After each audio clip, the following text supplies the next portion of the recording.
संरक्षण में बहुत बड़ा योगदान दे सकता है।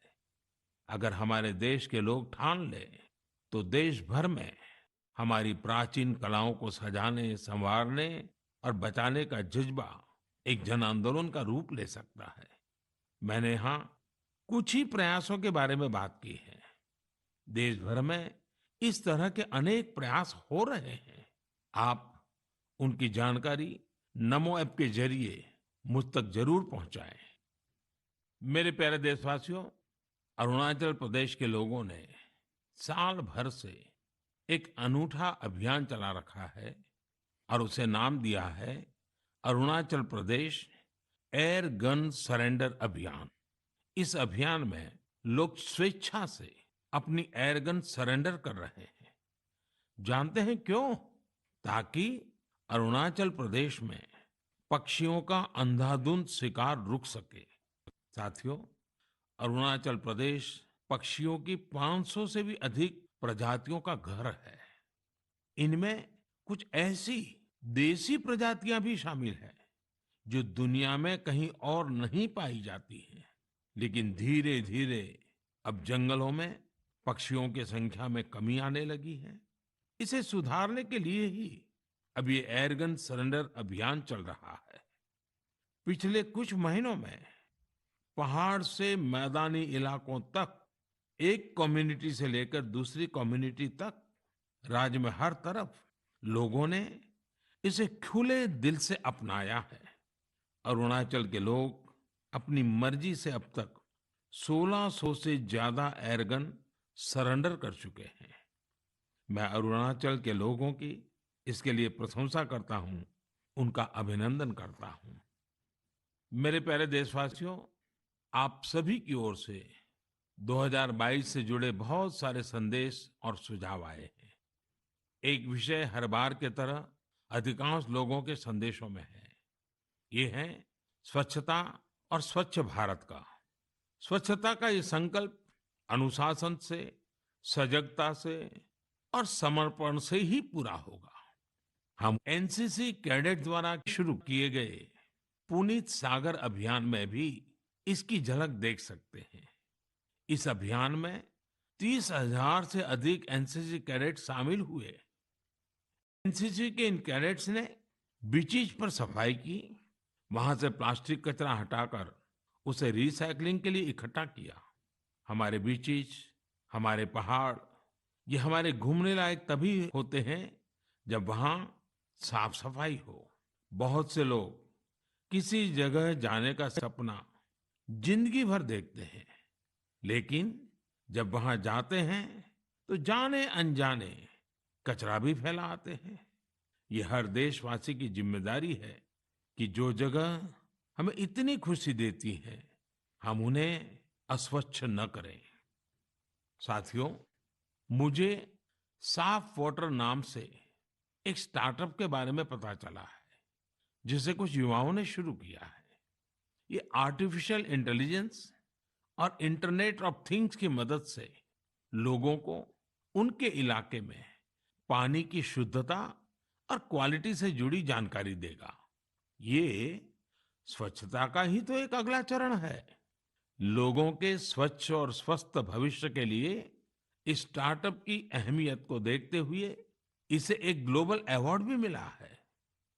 साथियों, एक कदम स्वच्छता की ओर, इस प्रयास में संस्थाएं हो या सरकार, सभी की महत्वपूर्ण भूमिका है। आप सब जानते हैं कि पहले सरकारी दफ्तरों में पुरानी फाइलों और कागजों का कितना ढेर रहता था। जब से सरकार ने पुराने तौर तरीकों को बदलना शुरू किया है, ये फाइल्स और कागज के ढेर डिजिटाइज होकर कंप्यूटर के फोल्डर में समाते जा रहे हैं। जितना पुराना और पेंडिंग मटेरियल है, उसे हटाने के लिए मंत्रालयों और विभागों में विशेष अभियान भी चलाए जा रहे हैं। इस अभियान से कुछ बड़ी ही इंटरेस्टिंग चीजें हुई हैं। डिपार्टमेंट ऑफ पोस्ट में जब ये सफाई अभियान चला, तो वहां का जंकयार्ड पूरी तरह खाली हो गया। अब इस जंकयार्ड को कोर्टयार्ड और कैफेटेरिया में बदल दिया गया है। एक और जंकयार्ड टू व्हीलर्स के लिए पार्किंग स्पेस बना लिया गया है। इसी तरह पर्यावरण मंत्रालय ने अपनी खाली हुए जंकयार्ड को वेलनेस सेंटर में बदल दिया। शहरी कार्य मंत्रालय ने तो एक स्वच्छ एटीएम भी लगाया है। इसका उद्देश्य है कि लोग कचरा दें और बदले में कैश लेकर जाएं। सिविल एविएशन मिनिस्ट्री के विभागों ने पेड़ों से गिरने वाली सूखी पत्तियों और जैविक कचरे से जैविक कंपोस्ट खाद बनाना शुरू किया है। ये विभाग वेस्ट पेपर से स्टेशनरी भी बनाने का काम कर रहे हैं। हमारे सरकारी विभाग भी स्वच्छता जैसे विषय पर इतने इनोवेटिव हो सकते हैं। कुछ साल पहले तक किसी को इसका भरोसा भी नहीं होता था, लेकिन आज ये व्यवस्था का हिस्सा बनता जा रहा है। यही तो देश की नई सोच है, जिसका नेतृत्व सारे देशवासी मिलकर कर रहे हैं। मेरे प्यारे देशवासियों, मन की बात में इस बार भी हमने ढेर सारे विषयों पर बात की। हर बार की तरह एक महीने बाद हम फिर मिलेंगे, लेकिन 2022 में हर नई शुरुआत अपने सामर्थ्य को पहचानने का भी एक अवसर लाती है। जिन लक्ष्यों की पहले हम कल्पना भी नहीं करते थे, आज देश उनके लिए प्रयास कर रहा है। हमारे यहाँ कहा गया है, क्षणशः कणशश्चैव विद्याम अर्थंच साधयेत्। क्षणे नष्टे कुतो विद्या, कणे नष्टे कुतो धनम। यानी जब हमें विद्या अर्जित करनी हो, कुछ नया सीखना हो, करना हो, तो हमें हर एक क्षण का इस्तेमाल करना चाहिए।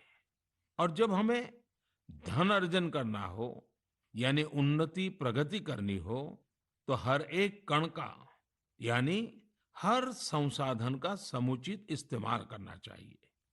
क्योंकि क्षण के नष्ट होने से विद्या और ज्ञान चला जाता है, और कण के नष्ट होने से धन और प्रगति के रास्ते बंद हो जाते हैं।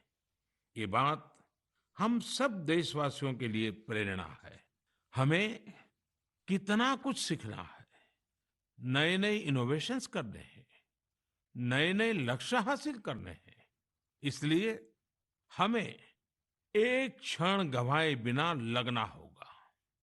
हमें देश को विकास की नई ऊंचाई पर लेकर जाना है। इसलिए हमें अपने हर संसाधन का पूरा इस्तेमाल करना होगा। ये एक तरह से आत्मनिर्भर भारत का भी मंत्र है, क्योंकि हम जब अपने संसाधनों का सही इस्तेमाल करेंगे, उन्हें व्यर्थ नहीं होने देंगे, तभी तो हम लोकल की ताकत पहचानेंगे, तभी तो देश आत्मनिर्भर होगा। इसलिए आइए हम अपना संकल्प दोहराएं कि बड़ा सोचेंगे, बड़े सपने देखेंगे और उन्हें पूरा करने के लिए जी जान लगा देंगे। और हमारे सपने केवल हम तक ही सीमित नहीं होंगे। हमारे सपने ऐसे होंगे जिनसे हमारे समाज और देश का विकास जुड़ा हो। हमारी प्रगति से देश की प्रगति के रास्ते खुले। और इसके लिए हमें आज ही लगना होगा, बिना एक क्षण गवाए, बिना एक कण गवाए। मुझे पूरा भरोसा है, इसी संकल्प के साथ आने वाले साल में देश आगे बढ़ेगा और 2022 एक नए भारत के निर्माण का स्वर्णिम पृष्ठ बनेगा। इसी विश्वास के साथ आप सभी को 2022 की ढेर सारी शुभकामनाएं। बहुत बहुत धन्यवाद। 2021ના અંતિમ મન કી બાત કાર્યક્રમનું પ્રધાનમંત્રી નરેન્દ્ર મોદીએ અત્યારે હાલ પ્રસારણ કર્યું। તેમણે સંબોધન કર્યું, અનેકવિધ વિષયો પર તેમણે આ વખતે પણ વાતચીત કરી હતી। સ્વચ્છતાને લઈને તેમણે વાતચીત કરી। જે લુપ્ત થઈ રહેલી કલાઓ છે તેને જે લોકો ઉજાગર કરવા માટે મથામણ કરી રહ્યા છે, પ્રયત્ન કરી રહ્યા છે, તેમના પ્રયત્નોને પણ તેમણે ધન્યવાદ પાઠવ્યા હતા। એનસીસીએ જે રીતે બીચ પર સાફ સફાઈ કરવાનું અભિયાન હાથ ધર્યું તેને લઈને તેમને પણ ધન્યવાદ પાઠવ્યા હતા।